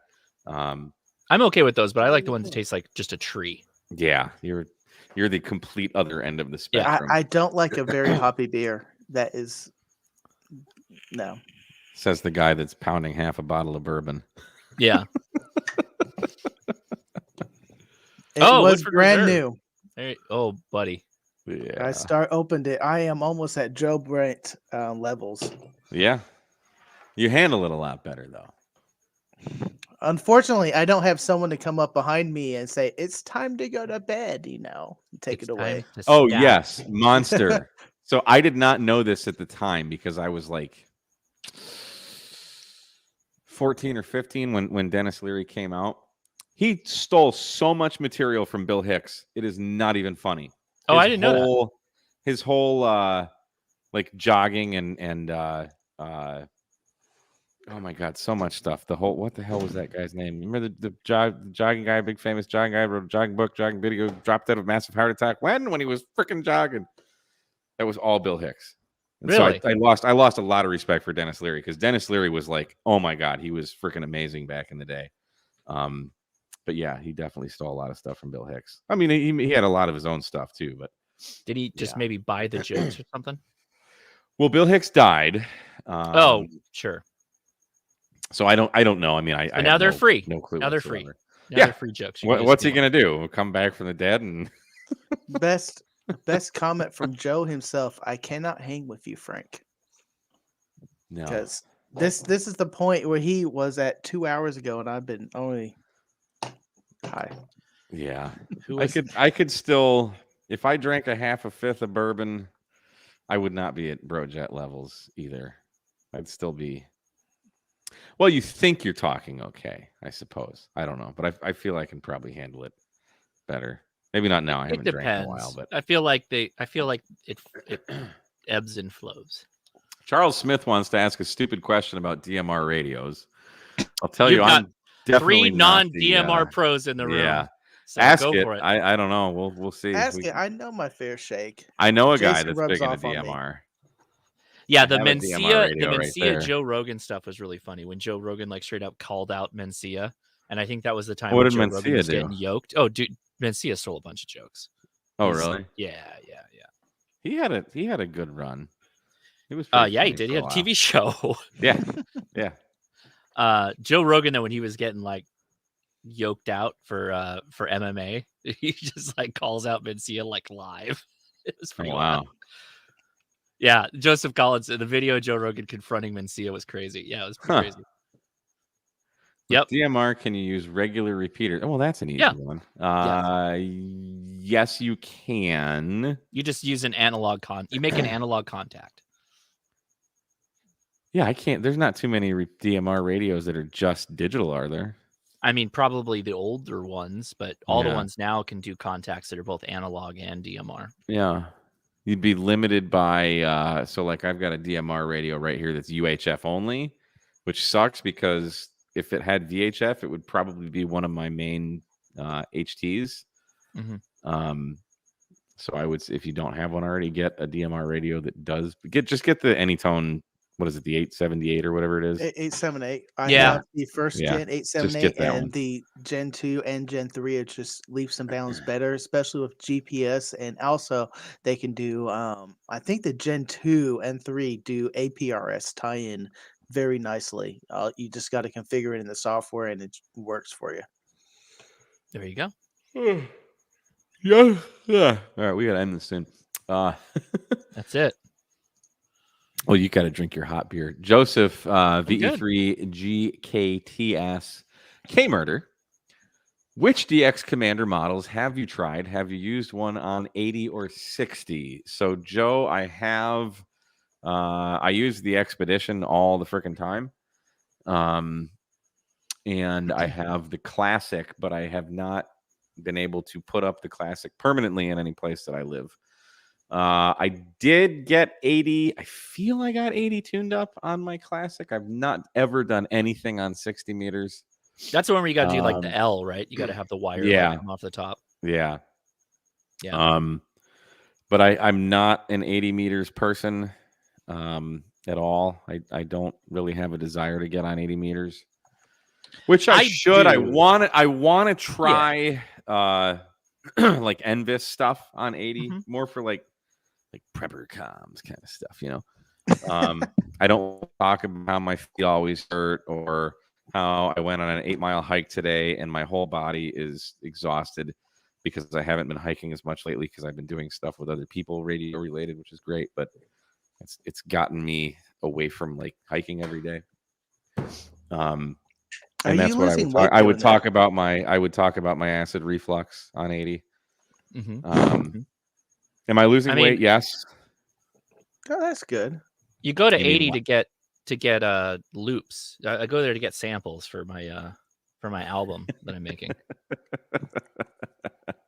I can't wait to get that. I just went to Jopal Lake and started hiking around there, and I am looking forward to activating that park one day.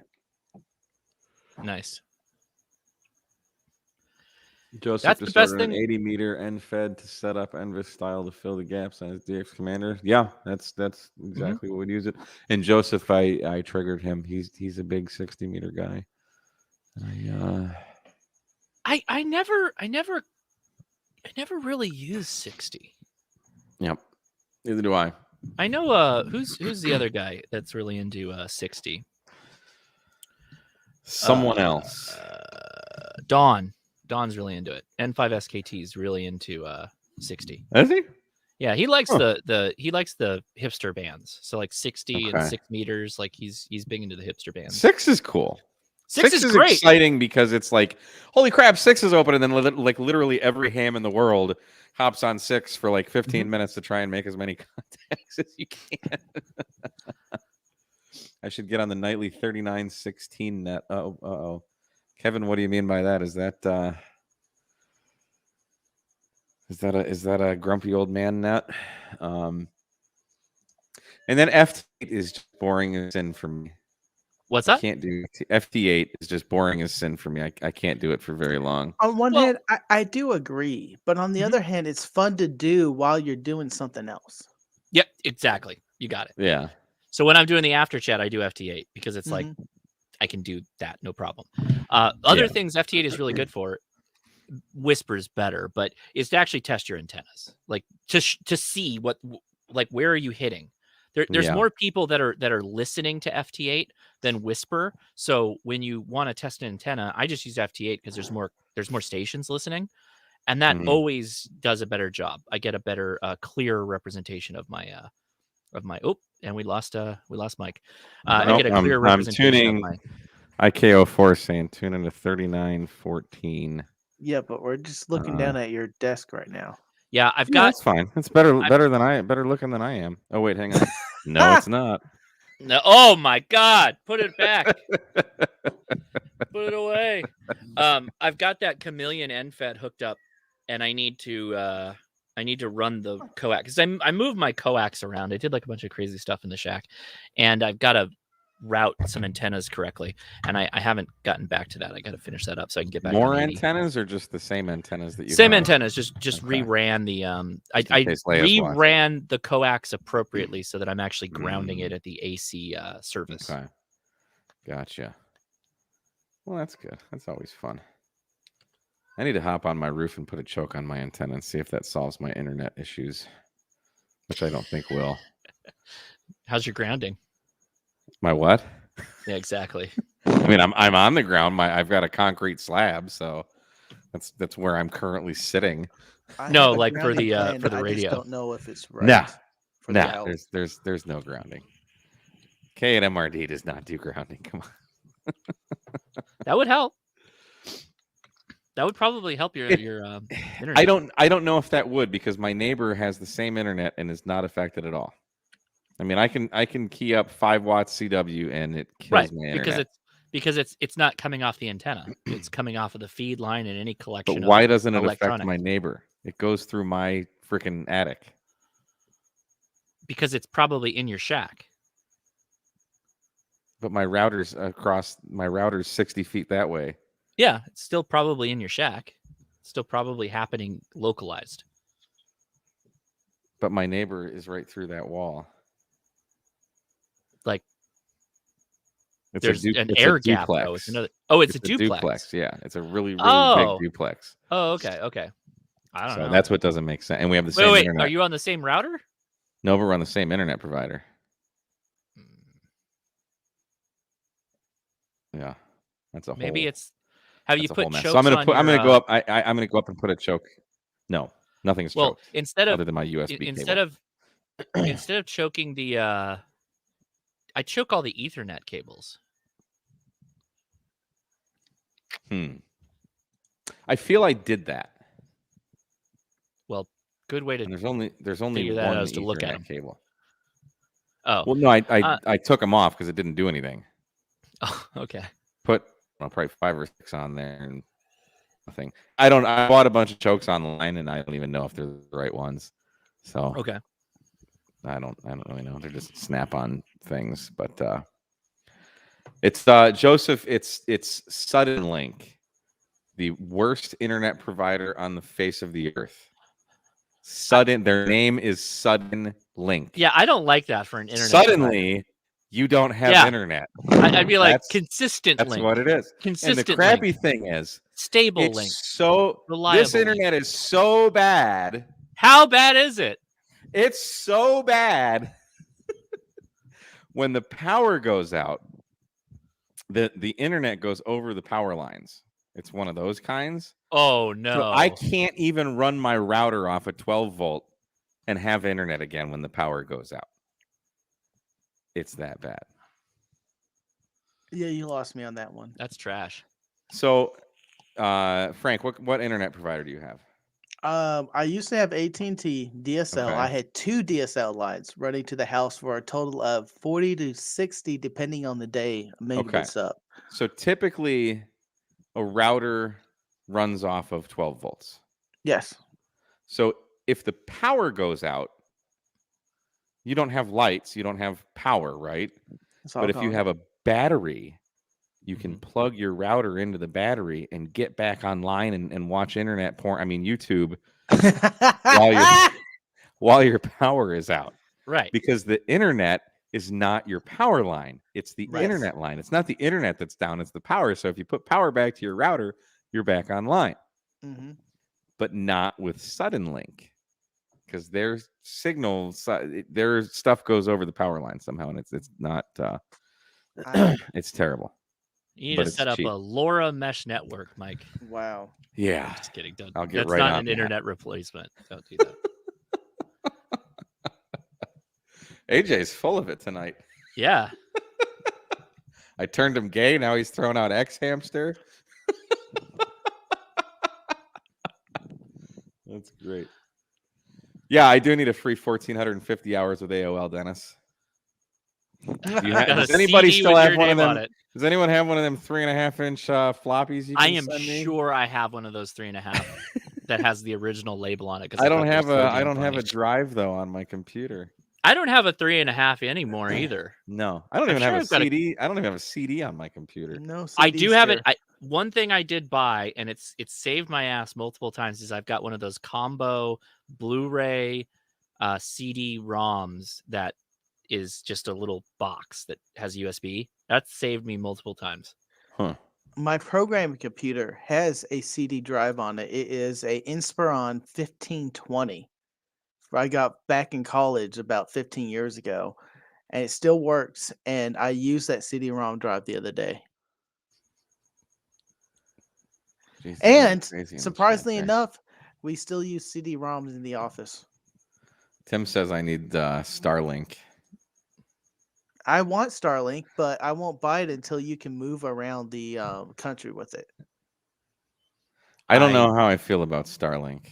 The astronomers don't like it. And hate it. It's ruining the telescopes. So kind of for that reason, I'm against it, because I like astronomy and I like science. And I got into a big fight with a bunch of people on Starlink. Yeah. On the Hammer Facebook page. Screw them all. I want to know what's one of your main argument against it. I'm not going to dig into it. I just want to know what it is. It's not a sustainable platform for service. There isn't enough customers.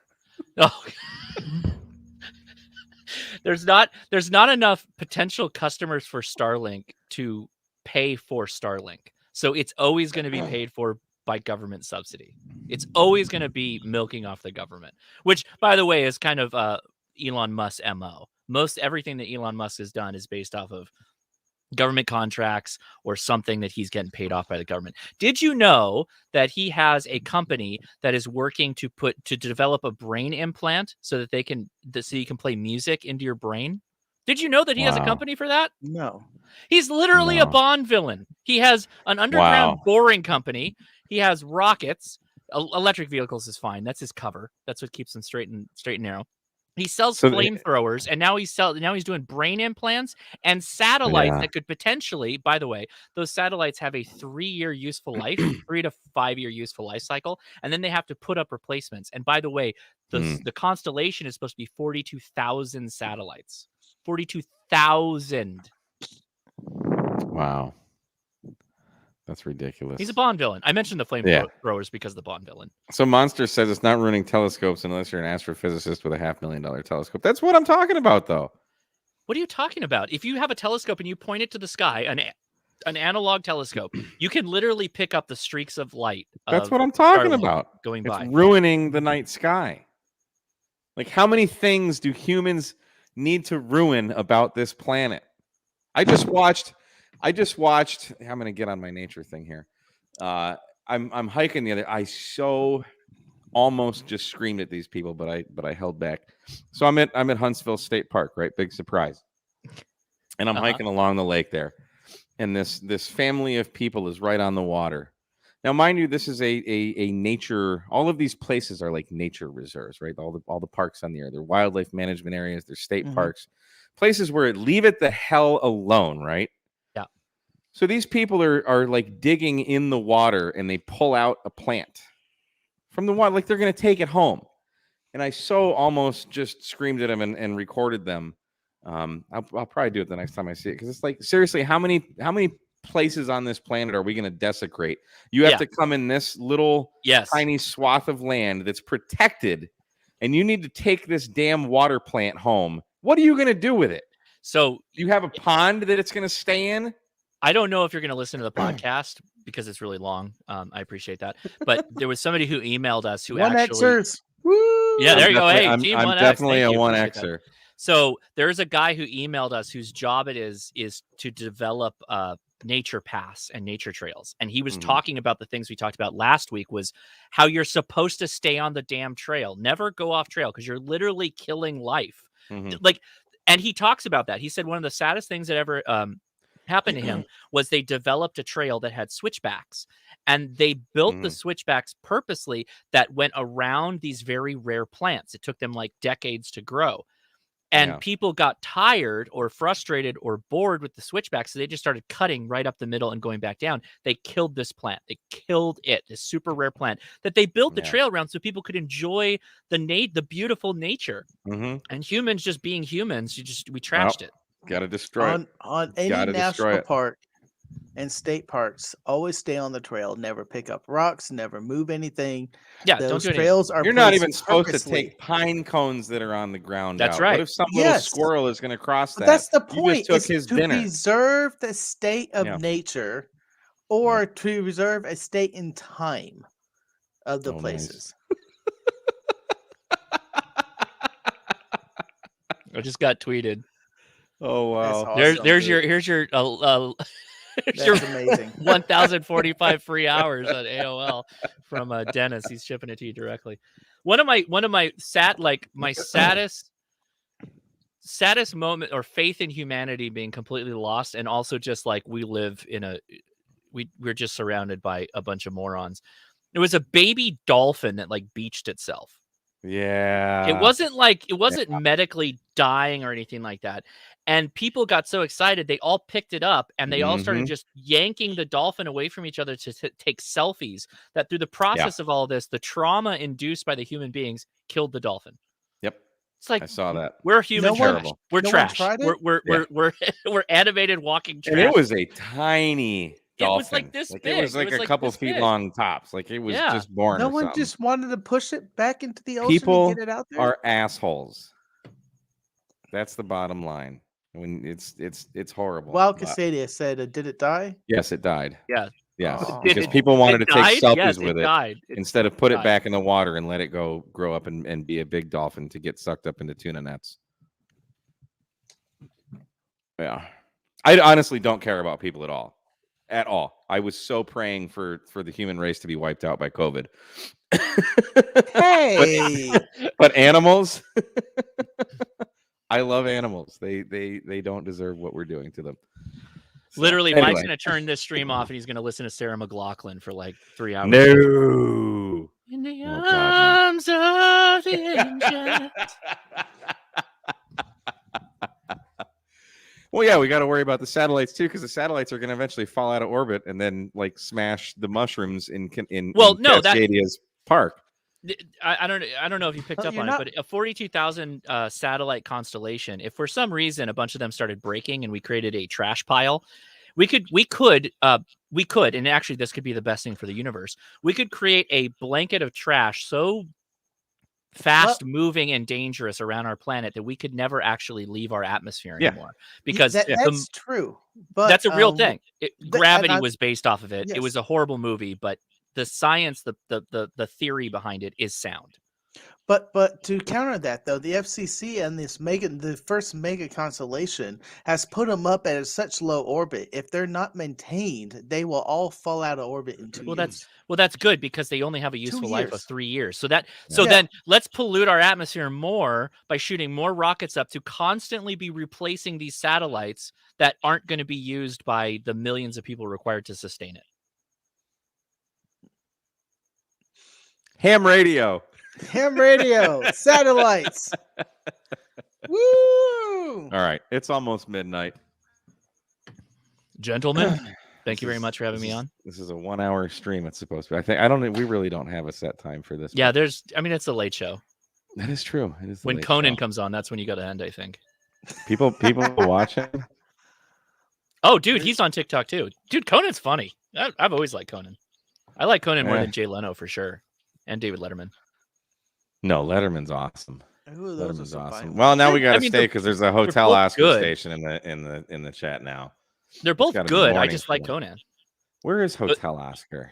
He did like one of those little, skits where he's showing off his. He had a Taurus show. You remember the Taurus SHO? Yeah. He it's like mid 2000s, and he's doing a video at his Taurus SHO. It was so funny. Had to be there, I guess. Frank, I don't sound like somebody who complains about radio antennas and towers, because if you own your tower and all that stuff, I don't care. It's your property. Do with it what you will. But the taxpayers are literally subsidizing Starlink. They gave the money to put all that stuff up in the sky, and there is no reason to believe that they're going to get a market base that is large enough to sustain it without the help of our money, taxpayer money. You don't think that would be the great answer to the last mile Jamaica. the last mile gap for rural areas, to having Starlinks and other No, the wow. solution satellite to internets? the solution to the last mile gap is get better infrastructure on the ground where it's efficient to run copper.